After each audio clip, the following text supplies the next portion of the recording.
Dozens of bodies, some decapitated, others dismembered, have been dumped in the streets of one Syrian city. The violence in the Syrian revolution is hitting new heights as the Obama administration increases the pressure tonight on the dictatorship of Bashar al-Assad.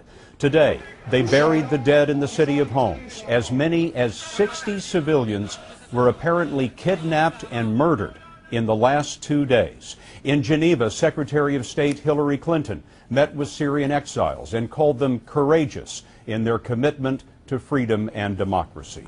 The uprising began last March, a revolt against the 40-year dictatorship of Bashar al-Assad and his father before him. Assad has tried to conceal his crackdown by banning independent reporting, but CBS News correspondent Clarissa Ward was able to slip into Syria. Tonight, she speaks to a growing army of rebels fighting for their freedom. It was not a long drive, but our guides were taking no chances. Checkpoints. Past a government checkpoint, the car twisted along dark back roads outside the capital city, Damascus. After a certain point, we were blindfolded to protect the location of the safe house where we would find members of the Free Syrian Army. They are former Syrian soldiers. They say they refused orders to fire on their own countrymen and so decided to take up arms against the Assad regime. The commander spoke off camera for his own security. He told us, "We are fighting those who have made our children orphans and our wives widows." He claimed that his men have carried out attacks on military targets around the capital, the heart of Assad's power base. No one knows just how large the Free Syrian Army is, but the number of defectors appears to be growing. In this video posted by the opposition, former Syrian soldiers pledged to defend the Syrian people against the Assad regime.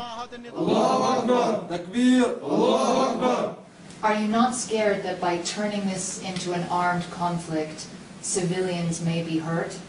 We did not choose to go to war, the commander said. It was imposed upon us to protect our people and our honor. This is who the opposition fears most, not the Syrian army, but supporters of President Assad known as the Shabiha. The name means thugs, but it is a play on the word for ghosts. A fitting description because the Shabiha do not wear uniforms. They infiltrate protests, and they are known for their cruelty. We were taken to the funeral of a 16-year-old boy who the opposition says was killed by Assad's forces. A man showed us a sign. "The Free Syrian Army represents and protects me," it read.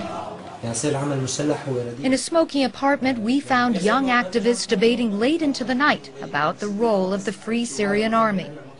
I guess that's some kind of necessary right now to protect those innocent people, because they're protecting people mainly. Back at the safe house, when asked what they were fighting for, one soldier pulled out a photograph of his son. He told us he's willing to sacrifice himself so that the next generation of Syrians can be free. Clarissa Ward joins us now. And Clarissa, I wonder, since the Assad government has such tight control over most of the country, how are those men getting those weapons we see? Well, the men I was with say that they actually brought their weapons with them when they defected, and they try to confiscate anything they can when they're launching those raids on the Syrian army. But they did acknowledge that there is a shortage of weapons, and we've seen one way they've tried to deal with that situation is by having weapons smuggled in from neighboring countries like Turkey and Lebanon. Clarissa, thanks very much. For his part, President Assad describes the opposition as, quote, armed gangs seeking to divide Syria.